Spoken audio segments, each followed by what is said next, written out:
నమస్తే, welcome to మహా news. నేను మహాలక్ష్మి. ఈసారి మహానాడు కడపలో జరపనున్నారు. ఇదంతా CM Chandrababu Naidu master plan అంటున్నారు రాజకీయ విశ్లేషకులు. మరి ఆ వివరాలు ఏంటో చూద్దామా? వైసీపీకి ఈ రోజుకి 40% ఓటు షేర్ ఉంది. మరో 10% పెంచుకుంటే మళ్ళీ అధికారం కూడా దక్కుతుంది. వైసీపీ చేసే ప్రయత్నాల వల్ల ఒక 5% పెరిగినా ప్రభుత్వ పరంగా యాంటీ ఇంక్యుబెన్సీ తోడు మరో 5% జత కలిస్తే చాలు మళ్ళీ ఏపీలో వైసీపీకి ఛాన్స్ ఉంటుంది. అందుకే ఈ రెండు జరగకుండా ఈసారి ప్రభుత్వంలోకి వస్తూనే డే 1 నుంచి చంద్రబాబు తనదైన శైలిలో ప్రయత్నం చేస్తూనే ఉన్నారు.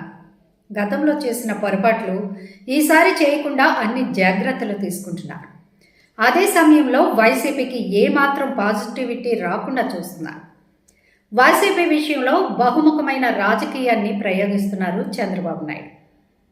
గతంలో ఆ పార్టీ వారిని తీసుకోవడం, 23 మంది ఎమ్మెల్యేలను తమ పార్టీలోకి చేర్చుకొని మరీ 4 మంత్రులుగా చేయడం ద్వారా వైసీపీ సానుభూతి వచ్చేలా చూసిన టీడీపీ అధినాయకత్వం ఈసారి మాత్రం వాటిని పునరావృతం చేయదలుచుకోలేదు. నేతల మీద కేసులు పెట్టినా అవి సాక్ష్యాధారాలతో సహా ఉంటేనే అడుగులు ముందుకు వేస్తోంది. అదేవిధంగా వైసీపీ అధినాయకత్వం నుంచి అత్యంత సన్నిహితులుగా ఉన్న వారిని సైతం బయటకు వచ్చేలా చూస్తోంది టీడీపీ.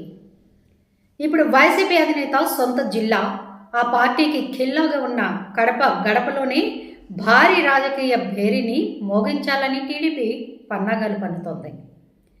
వైసీపీ ఓటమి పాలైన కడపలో జగన్కి విశేషమైన జనాదరణ లభిస్తోంది.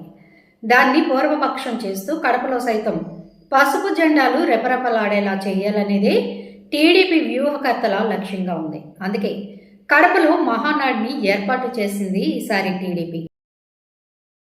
కడపలో మే 27, 28, 29 తేదీల్లో 3 రోజుల పాటు మహానాడు కార్యక్రమం జరగనుంది. 3వ రోజున భారీ బహిరంగ సభని నిర్వహిస్తారు. చంద్రబాబు ఆ సభలో ప్రసంగం చేస్తారు. ఈ సభతోనే వైసీపీకి చెక్ పెట్టేలా చూడాలనేది టీడీపీ మాస్టర్ ప్లాన్ అని రాజకీయ విశ్లేషకులు వెల్లడిస్తున్నారు.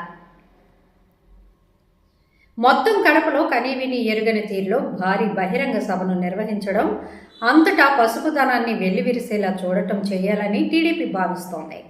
కడపలోని టీడీపీకి ఇంతటి జనాదరణ దక్కిందన్న సందేశాన్ని యావత్ రాష్ట్రానికి చేరవేయడం ద్వారా వైసీపీని ఉన్న చోటనే నీడ లేకుండా చేయడంతో పాటు అధినేత జిల్లాలోని సొంత ఇలాకాలోనే వైసీపీ ఏమీ కాకుండా పోయిందన్నది ప్రచారం చేయడం మరో లక్ష్యంగా టీడీపీకి ఉంది. దాంతో వైసీపీ శ్రేణులు డీమారలైజ్ అవుతాయని, అంతేకాదు ఏపీలో రాజకీయం ఏకపక్షమే అన్నది జనాలకు కూడా తెలియచెప్పడం కూడా టార్గెట్గా ఉందని అంటున్నారు. మొత్తానికి టీడీపీ పద్మవ్యూహం భాగమే కడప మహానాడు అని అంటున్నారు. అంతే మరి, చంద్రబాబు నాయుడు స్కెచ్ వేస్తే తిరుగుండదన్న సంగతి రాజకీయ పండితులకు సైతం తెలిసిందే.